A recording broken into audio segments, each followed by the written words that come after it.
চুপ থাকার অভ্যাস করেন, সবসময় কথা বলতে হবে না, মাঝে মাঝে চুপ থাকার অভ্যাস করেন। আমাদের একজন বরেন ওস্তাদ তিনি বলেন যে মুতাকাল্লিম হওয়ার যে খায়েশ, এটা একটা হৃদয়ের কলমের একটা রোগ। মুতাকাল্লিম হওয়ার যে খায়েশ মানুষের মধ্যে থাকে যে আমাকে সব বিষয়ে কথা বলতে হবে, এটা অন্তরের একটা রোগের নাম। তো এটা যদি একটা ইবাদত হয় তাহলে সিরাতের সুন্নতে আসতে হবে, আমরা এগ্রিত, ঠিক আছে। এখন দ্বিতীয় কথা হচ্ছে 3 নম্বর শর্তটা আরো ডেঞ্জারাস, সেটা হচ্ছে রিজিক হালাল হতে হবে। রিজিক, এই জায়গায় সবাই একটু ফিকির করেন, দেখেন একটু আপনারা আপনাদের রিজিকগুলোকে দেখেন যে কতজন রিজিক 100% হালাল আছে। এগুলো আমাদের কিন্তু প্র্যাকটিক্যাল কথা, আমরা কিছু খালি তাত্ত্বিক কথা বলে চলে যাবো এমন না, প্র্যাকটিক্যালি ইমপ্লিমেন্টটা বেশি জরুরি। এখন আমি খুবই স্বপ্ন দেখছি, আমরা সবাই স্বপ্ন দেখছি যে আপনাদেরকে দিয়ে হবে ইনশাআল্লাহ, কারণ এই জেনারেশন করে দেখিয়েছে এবং তারা আমাদেরকে দেখিয়েছে কোন ভাষায় কথা বললে কাজ হয়। এতদিন তো আমরা বলে আসতাম তো এই ভাষার কথা বললে আপনারা আমাদেরকে অনেক ট্যাগ দিতেন, ঠিক আছে। দেখেন জালেম জুলুম করলো, মাজলুম দাঁড়ায় গেল, এই তো জালেম জুলুম করলো, মাজলুম দাঁড়ায় গেল প্রতিবাদের জন্য, প্রতিবাদের ভাষায়। আপনারা আমাকে বলেন তো, জালেমের বিরুদ্ধে মাজলুম যখন দাঁড়িয়েছে তারা কি খালি হাতে দাঁড়িয়েছিল? জালেম যখন 2টা মাইট দিয়েছে, মাজলুম কি 2টা মাইট দেয় নাই? জালেমদের অনেকে যখন মাজলুমদের অনেককে শহীদ করেছে, তো জালেমদের দলেও কি কিছু মানুষ মারা যায় নাই? তো এটা কি একটা কনফ্লিক্ট হয়নি রাস্তাঘাটে? তো গণতান্ত্রিক প্রক্রিয়া এই কনফ্লিক্টটাকে আপনি জায়েজ করে নিলেন, তো গণতান্ত্রিক প্রক্রিয়া এই কনফ্লিক্টটাকে আপনি জায়েজ করে নিলেন তো, মাশাআল্লাহ। নেহাত শব্দ বলি আপনি আমার দিকে তেড়ে আসেন, বিষয়টাই না সেম বিষয়, একই বিষয়। আপনি জালেমের এগেইনস্টে দাঁড়াইছেন, মাজলুম জুলুমের শিকার হতে হতে হতে আমাদের ভাই আবু সাইদ জীবন দিল, মুগ্ধরা জীবন দিল, সবার একটা সিম্পেথি তৈরি হলো। এখানে আম জনতা, রিক্সা চালক, শ্রমিক, মানে ওলামায়ে কেরাম, কে বাকি ছিল? সবাই তাদের পক্ষে ছিল, তাই না? কেউ লিখেছে, কেউ বলেছে, কেউ মাঠে ছিল, তারা ছিল মাজলুম। দেয়ালে পিঠ থেকে গেছে, তখন তারা কিন্তু হাতে কিছু না কিছু তো উঠিয়েছিল, নাকি উঠায় নাই? উঠিয়ে তারা একটা প্রতিবাদের ভাষা আমাদেরকে দেখিয়েছে, এইভাবে প্রতিবাদ করতে হয়। ওই প্রতিবাদটা পরে আপনারা কি এখন বলবেন যে ছাত্র জনতার মধ্যে কেউ জুলুম করেছে, ছাত্র জনতা জঙ্গি, ছাত্র জনতা সন্ত্রাসী, এই সম্বন্ধে একটা সন্ত্রাসী ছিল, ওরা জঙ্গি ছিল, হ্যাঁ ওরা উগ্রবাদী ছিল? কেন বলছেন না এখন আপনারা এই কথাগুলো? আমার প্রশ্ন হচ্ছে এখন এই কথাগুলো আপনারা কেন বলছেন না? কারণ আপনারা বুঝতে পারছেন তারা ন্যায্য কাজটাই করেছে। যখন জালেম জুলুম করতে করতে করতে মাজলুমকে একদম দেয়ালে পিঠ ঠেকিয়ে দেয়, তখন মানুষকে হামাস হতে হয়, তখনই বিভিন্ন জিহাদি সংগঠনের অস্তিত্ব আসে, তখনই কিন্তু খোরাসান স্বাধীন হয়। তো এখন আমরা বাংলাদেশেও বুঝতে পারছি যে হ্যাঁ, তখনই কিন্তু ছাত্র ভাইরা হাতে প্রতিবাদের ভাষা উঠিয়ে নিয়েছিল। তো এটাকে গণতান্ত্রিক প্রক্রিয়া আপনারা জায়েজ করছেন, ঠিক আছে, এটা কোনো সমস্যা না, এটা ভালো, ওরা প্রতিবাদ করেছে, ওদেরকে আমরা কিন্তু খারাপ বলতে পারি না। কেউ বলছে খারাপ? এই একই স্লোগান যদি সিরাতের সুন্নতে আমরা বলি যে দাওয়াতের সাথে জিহাদ থাকবে, তখন তো তেরে আসবেন আমাদের দিকে, আসবেন না? আসবে। আপনারা লিখে নেন আমার কথাগুলো, এই একই জিনিসটাই, এই প্রতিবাদের এই ভাষাটাই যখন আপনি দাওয়াতের সাথে জিহাদ শব্দ ইউজ করবেন, আপনার দিকে তেরে আসবেই। আপনারা কি মনে করছেন যে তারা আমাদের প্রতিবেশীর চাইতে আমাদের বন্ধু হয়ে যাবে? কখনো কোশ্চিন কেন না, এটা জেগে জেগে স্বপ্ন দেখছে তারা। তো আল্লাহ পাক তাদেরকে সহিহ নামাজ দান করে নেন। সবসময় আমরা সবকিছু করবো না, আমরা তো পরিবেশ পরিস্থিতি বুঝে ইনিশিয়েটিভ নিব, তাই না? কিন্তু সিরাতের কোনো অংশকে আপনি বাদ দিতে পারেন না, তো একটা অংশকে বাদ দিয়ে দিবেন, একটা অংশকে নিবেন, দিনের কিছু অংশকে রাখবেন, কিছু অংশকে রাখবেন না, এটা তো ইসলাম করেন। যখন যেটা ইমপ্লিমেন্ট করার অবস্থা সৃষ্টি হবে তখন সেটা করতে হবে, এটাই তো ইসলাম। আর আমরা দেখলাম যে কোন ভাষায় কথা বললে দাবি আদায় করা যায়। আর একটা ভাষা আছে বাংলাদেশে দাবি আদায় করার, কিছু হইলে শাহবাগে চলে যাওয়ার। তো মাঝে মাঝে আমরাও বাসায় একটু মশকরা করি যে তোমার কিছু লাগবে, কেন কিছু লাগলে চলো শাহবাগে যাই, দাঁড়ালেই আমাদেরকে ইয়া দিবে আর কি, মানুষ বাহবা দিবে, আমার দিকে জনসমর্থন তৈরি হবে। সাথে এই ব্যাপারটা আমার ক্লিয়ার যে এটা একটা ইবাদত, এটাকে করতে হবে সিরাতের সুন্নতে, তাই তো? আর সিরাতের সুন্নতে করতে গেলে আপনাদেরকে সিরাত পড়তে হবে কিনা ভাই? আমাকে বলেন যে সিরাতের 40 থেকে 50টা কিতাব আছে এখন, যদি আপনারা করে দেখেন। আলহামদুলিল্লাহ আমার বাসায় মোটামুটি সবগুলোই আছে, এবং সিরাতের একজন গভীর ছাত্র। সিরাতের 10টা কিতাব কারা বলেছে? আপনি কমপক্ষে 10টা, আচ্ছা 10টা বেশি বলে ফেলছি, 5টা সিরাতের বই কারা পেয়েছে? মাশাআল্লাহ। একটা পড়েছেন কারা, একটা, অন্তত একটা কিতাবের নাম বলছি, খুব পাতলা একটা কিতাব, সিরাতে খতামুল আম্বিয়া, কয়জন পড়েছে? আর রাহিকুল মাকতুম কয়জন পড়েছেন? নবী রহমত কয়জন পড়েছেন? এরকম অনেক কিতাব আছে। সিরাতের বই না পড়লে ভাই তরিকা বোঝা যাবে না। তরিকা সবসময় আপনাকে সবকিছু ধরায় দিতে হবে কেন? আপনি নিজেই বুঝে নেন কোনটা তরিকা, তখন আমি বললে আপনি বুঝে ফেলবেন পথে কি। এখন আমি খুব সংক্ষেপে আপনাদেরকে বলছি যে দেখেন তরিকাটা কেমন ছিল। নবী সাল্লাল্লাহু আলাইহি ওয়াসাল্লাম, একটু মনোযোগ দেই ভাই, এটা আমার আলোচনার শেষ পার্ট, ঠিক আছে? নবী সাল্লাল্লাহু আলাইহি ওয়াসাল্লাম এমন একটা যুগে ছিলেন যে যুগটা ঠিক আমাদের মতোই, একেবারে হুবাহু না হলে 1920। যেমন উনি এমন একটা যুগে জন্ম নিয়েছিলেন যে যুগটার মধ্যে 5টা মৌলিক সমস্যা ছিল। কয়টা? এবং ওই যুগটাকে আপনারা আইয়ামে জাহিলিয়াত বলে গালি দেন, তাই তো? এবং সেকুলার রামবামরাও বলেন আইয়ামে জাহিলিয়াত। কেন বলি আমরা? কারণ ওই সমাজে শিরক ছিল। কি ছিল? এবার আপনি আপনাকে বলেন এই সমাজের মধ্যে শিরক আছে কিনা? তাহলে আমরা এখনো জাহিলিয়াতের এই মরণ খাবার মধ্যেই কিন্তু আছি। 3 নম্বর ছিল মাদক। বলেন, আপনারাই বলেন, এই মাদক থেকে কি আমরা বেরোতে পেরেছি কিনা? আমরা তো অনেককে দেখি ইফতার করেও সিগারেট টান দেয়। তো আরো বড়, এখন এই অঞ্চলগুলোতে আপনারা তো জানেন ভালো করে আমার চেয়ে মাদকের কি সয়লা।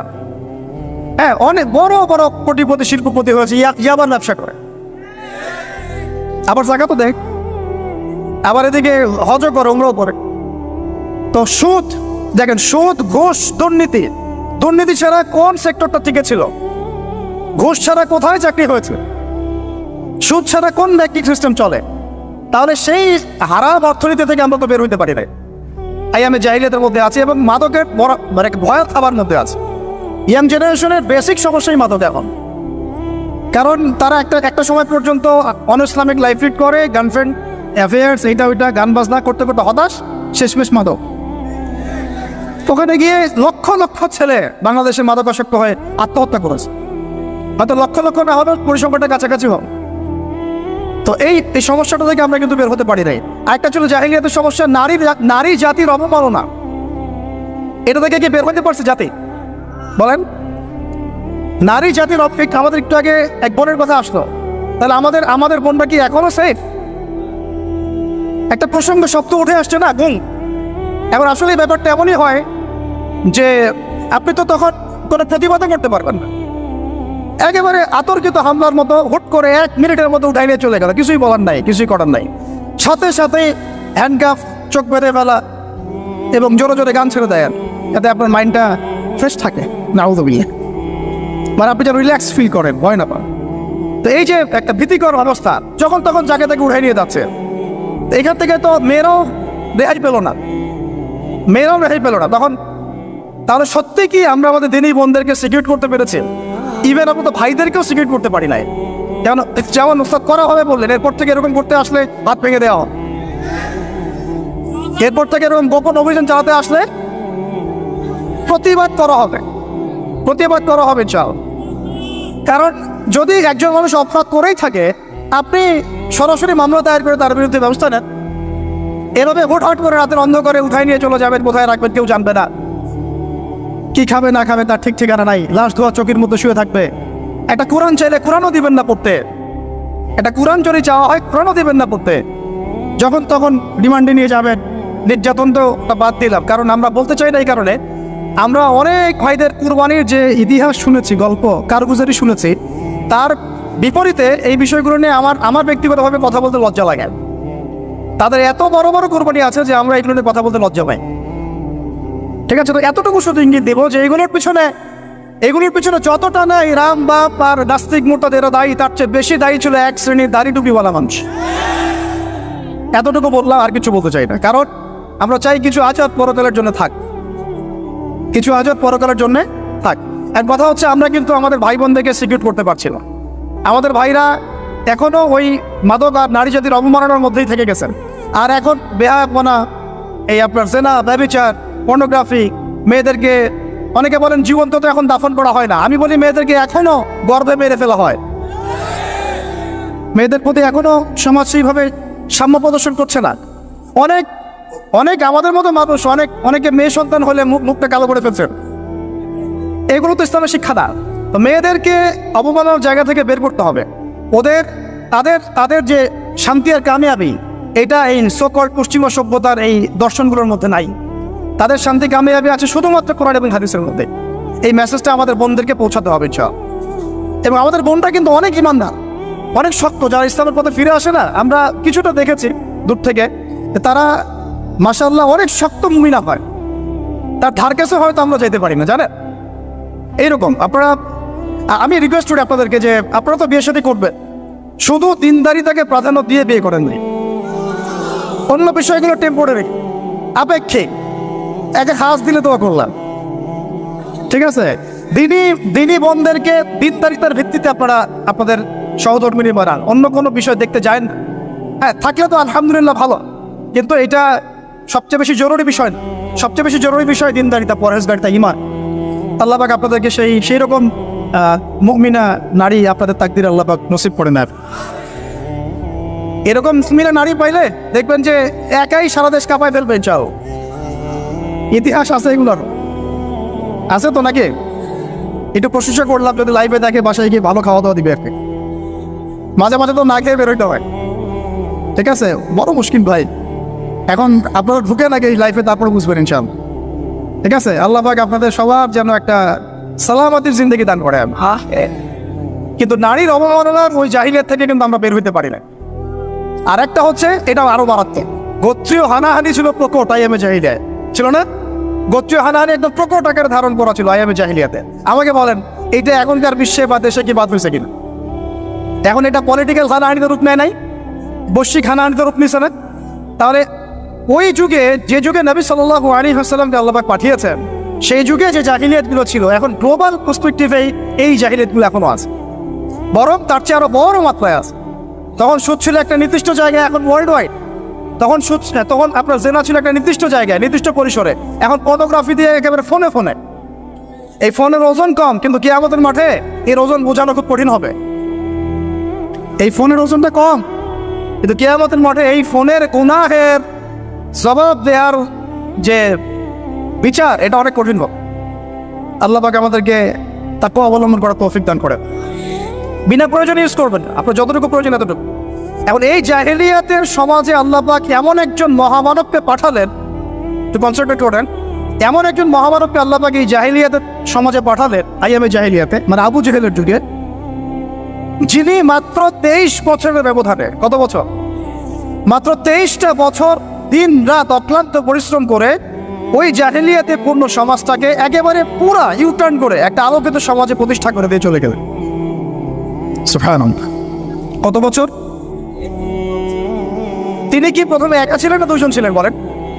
আল্লাহ আছেন তার সাথে, ওহী আসছে, এবং তিনি কিন্তু একজন দিয়ে দাওয়াত শুরু করেছেন। তিনি মানে হেরা গুহায় কি করতেন? নবী সাল্লাল্লাহু আলাইহি ওয়াসাল্লাম হেরা গুহায় চিন্তা করতেন কিভাবে এই জাহিলিয়াতে পূর্ণ সমাজটাকে পরিবর্তন করা যায়। আল্লাহকে ডাকতেন, আল্লাহ পথ দেখাও। তিনি তো নবী, আগে থেকেই নবী।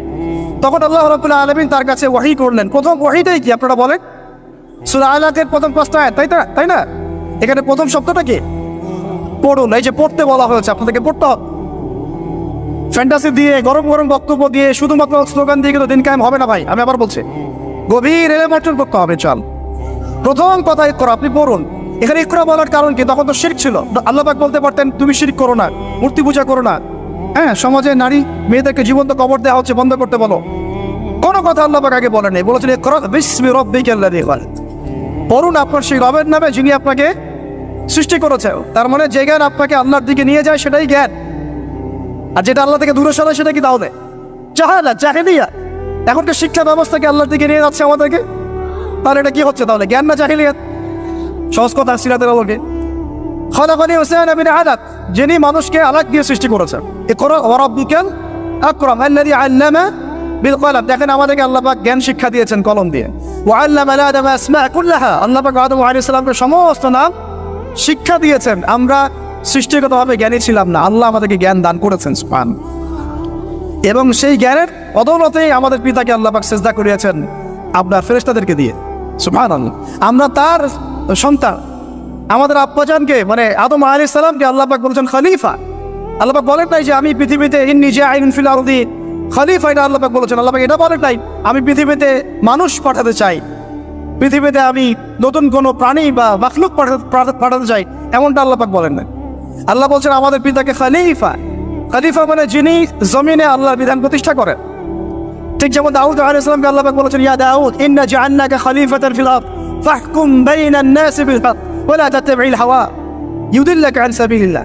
হে দাউদ, আমি তোমাকে পৃথিবীতে আমার খলিফা করেছি, তোমার কাজ পৃথিবীতে ইনসাফ প্রতিষ্ঠা করা, হক প্রতিষ্ঠা করা। হকের মানদণ্ড কি? আল্লাহ পাকের ওহী, আল্লাহর ওহী দিয়ে তুমি মানুষের মাঝে বিচার ফয়সালা করবা, এটাই হলো হক প্রতিষ্ঠা করা। যদি না করো, প্রবৃত্তির তাড়না অনুসরণ করো, মানে মানব রচিত বিধান অনুসরণ করো, তাহলে ইউদিল্লাকা আন সাবিলিল্লাহ, আল্লাহর রাস্তা থেকে এটা তোমাকে সরাই নিয়ে যাও।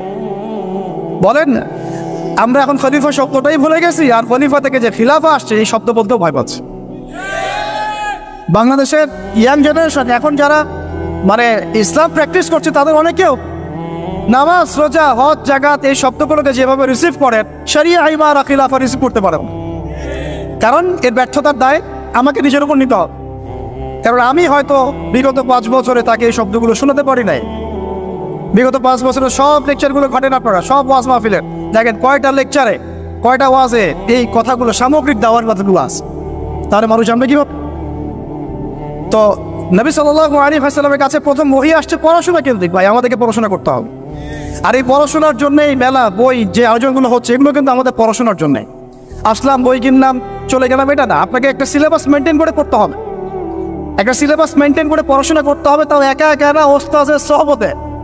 এটা অনেক ইম্পর্টেন্ট পয়েন্ট। মাথার উপরে মুরব্বী রাখা, বড় বড় ওলামায়ে কেরাম রাখা, নিজেকে মুরব্বী না ভাবা।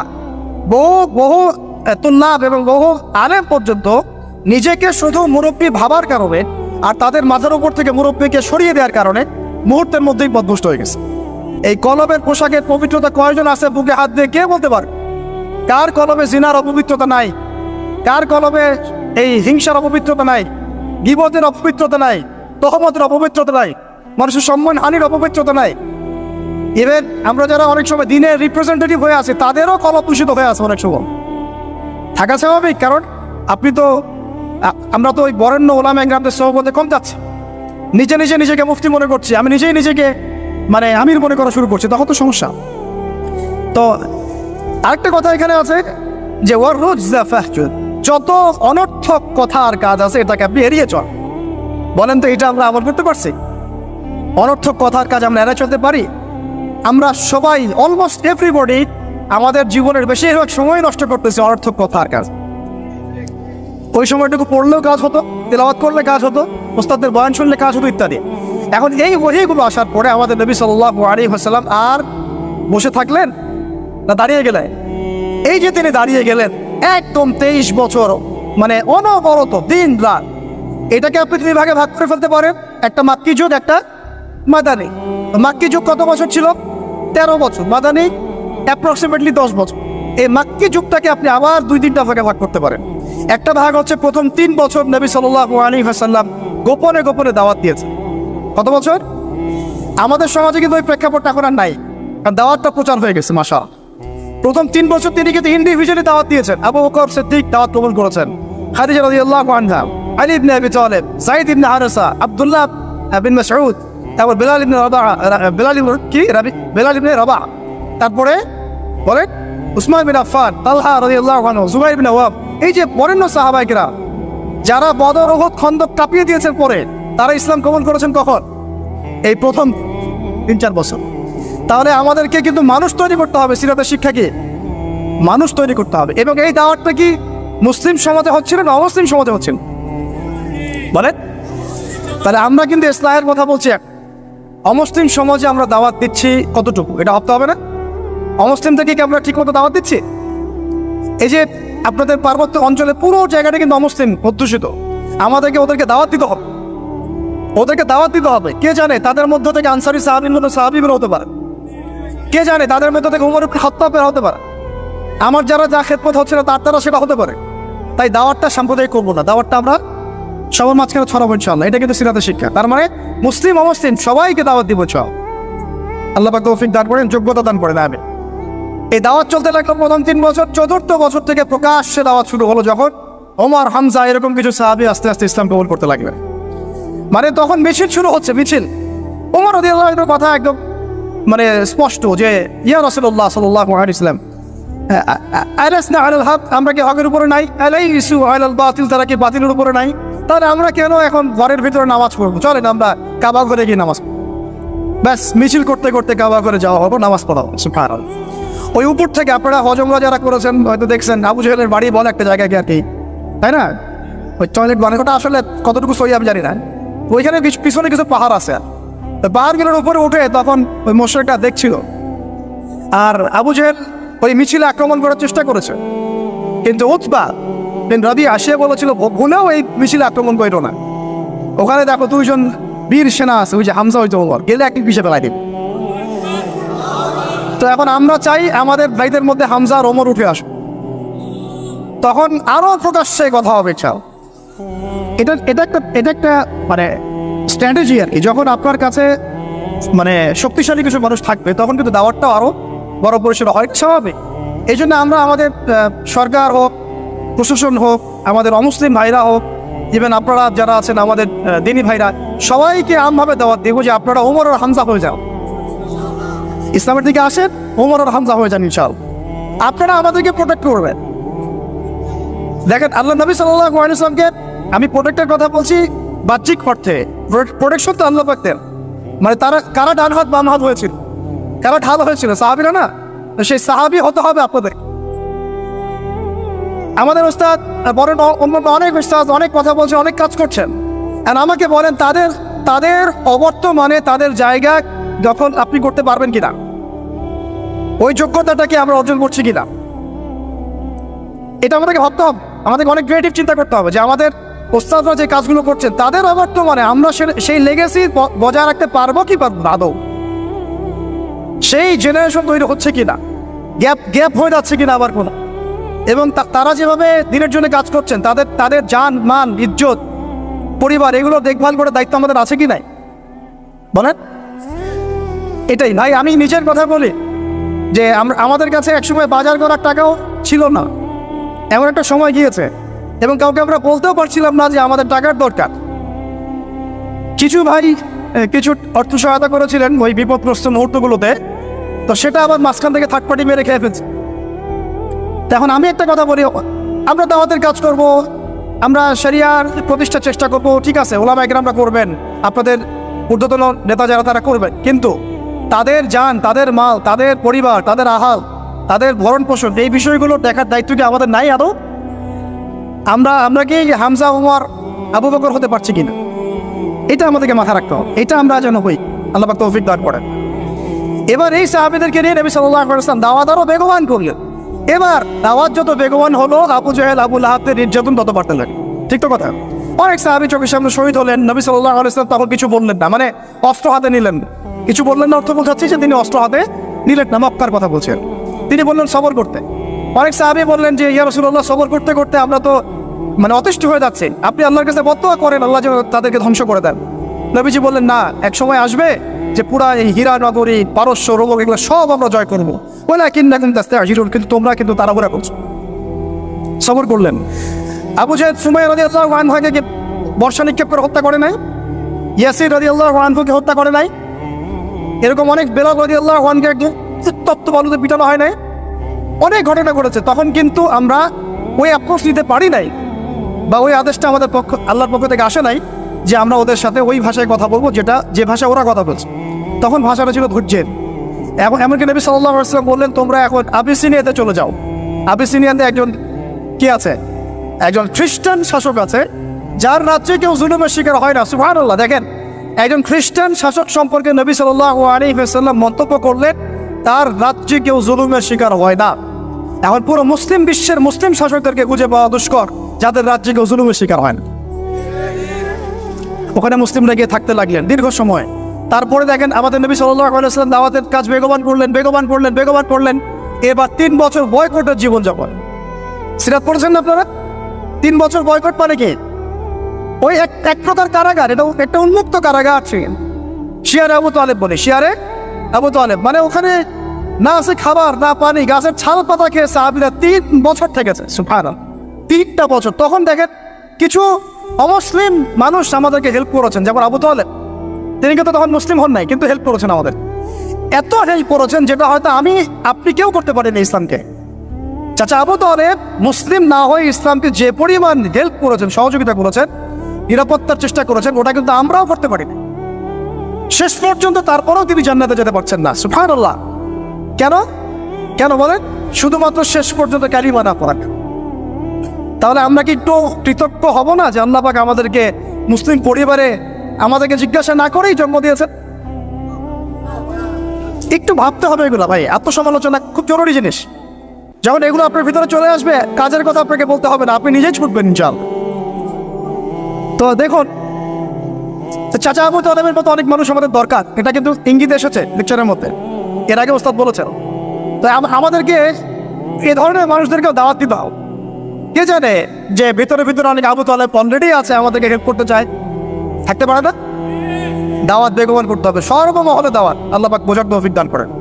আপনারা তো দিন কায়েম করতে চান, তাই না? কার হাতে বায়াত করেছেন? হ্যাঁ, মুরব্বী কে আপনার? প্রশ্ন আছে অনেক। জামাআত মারার কথা বলছি না আমরা? এখানে অনেক চিহ্ন আছে। এখানে আমি এটা ফিকহি মাসালা যেটা যাচ্ছি না, যেটা কতটুকু জায়েজ না জায়েজ বা ফরজ ওয়াজিব সুন্নাত মুস্তাহাব, এটা না। দেখেন, আমরা দাড়ি কেউ কেটে ফেলি না, এটি হ্যাঁ। আমরা কি দস্তরখানা ছাড়া খাওয়া দাওয়া করি? কেউ করি না, কিন্তু মেসওয়াক সবাই করি। তো এখন আপনি এত এত গুরুত্বের সাথে মেসওয়াক করেন কেন? এত গুরুত্বের সাথে আপনি সুন্নাহগুলো রাখেন কেন? দস্তরখানার ব্যাপারে এত আপনি কেন গুরুত্ব দেন কেন? কারণ প্রত্যেকটা সুন্নাহ আপনি আমল করতে চান, তাই না? দেখেন, কোন সাহাবী নবী সাল্লাল্লাহু আলাইহি ওয়াসাল্লামের হাতে বায়াত ছাড়া দিন কবুলও করেন নাই, কোনো সারিয়াও বায়াত ছাড়া হয় নাই, কোনো জিহাদও বায়াত ছাড়া হয় নাই, এবং ইমানও ছাড়া রাষ্ট্র হয় না। অনেক ব্যাপার আছে, এগুলো আপনাদেরকে আস্তে আস্তে বুঝতে হবে। আমি জানি এগুলো একটু মানে টার্ম বলে একটু কঠিন, আস্তে আস্তে আপনারা এগুলো বুঝবেন ইনশাআল্লাহ তাআলা। আল্লাহ পাক আপনাদেরকে বোঝার তৌফিক দান করুন।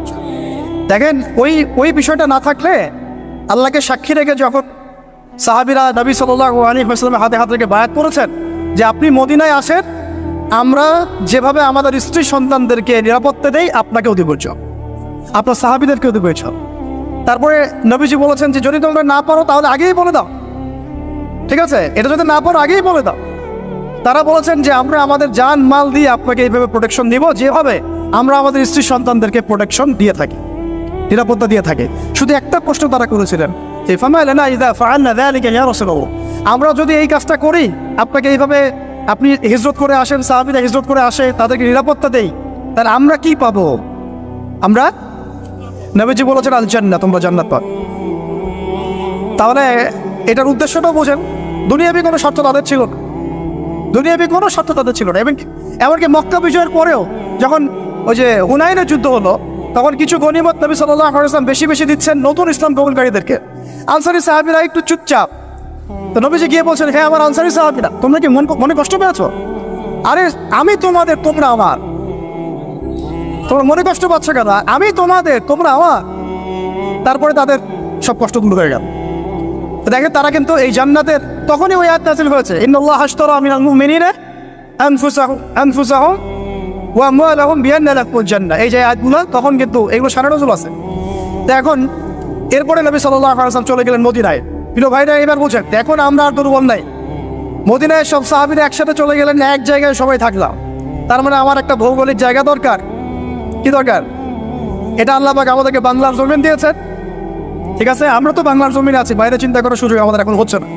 তো জায়গা দরকার আগে, তাই না? এবং সবাই একটা জায়গায় থাকতে হবে, তাই তো? তারপরে নবী সাল্লাল্লাহু আলাইহি ওয়াসাল্লামকে সবাই আমির মেনেছেন না? নেতা কয়জন সেখানে? তো এই জায়গায় আমাদের একটা প্রবলেম আছে। আমরা এখানে মানে সবাই মিলে একজনকে ফিক্স করতে পারছি না বা হয়ে উঠছে না। আমরা দোয়া করবো আল্লাহর কাছে, আল্লাহ পাক যেন তার মাকবুল কোনো বান্দাকে আমাদের উপরে নিয়ে আসেন, যিনি পুরো উম্মাহকে নেতৃত্ব দেবেন। তবে ইতিহাস থেকে একটা বিষয় পাওয়া যায় যে সবাই মিলে একটা জায়গায় না এসেও দিন বহু জায়গায় কায়েম হয়েছে, ঠিক আছে? ক্ষুদ্র ক্ষুদ্র অনেক তয়ফা দিয়েও দিন কায়েম হয়েছে। জরুরি না যে সবাইকে একবার একটা প্ল্যাটফর্মে নাম লেখাইতে হবে, এটাও জরুরি ব্যাপার। কিন্তু একজন নেতা দরকার। কি দরকার? একজন নেতা দরকার, অনুসারী দরকার, আমাদের একটা জায়গা দরকার, একটা ইমারত দরকার, এবং বয়াও দরকার আছে, ঠিক আছে? আল্লাহ পাক আমাদেরকে বোঝার তৌফিক দান করেন। তারপরে এবার নবী সাল্লাল্লাহু আলাইহি ওয়াসাল্লাম হলেন সেখানকার আমির, তাই না? রাষ্ট্রপ্রধান, নবী এবং সেখানকার নেতা এবং আমিরও, সবকিছুই তিনি মদিনা সনদ করলেন। ওখানে ইহুদিরা ছিল, ওদের সাথে চুক্তি হলো ধারাগুলো আপনারা পড়ে নিয়েন, আজকে সিরাতের বই না কিনে কেউ বাড়িতে যাবেন না।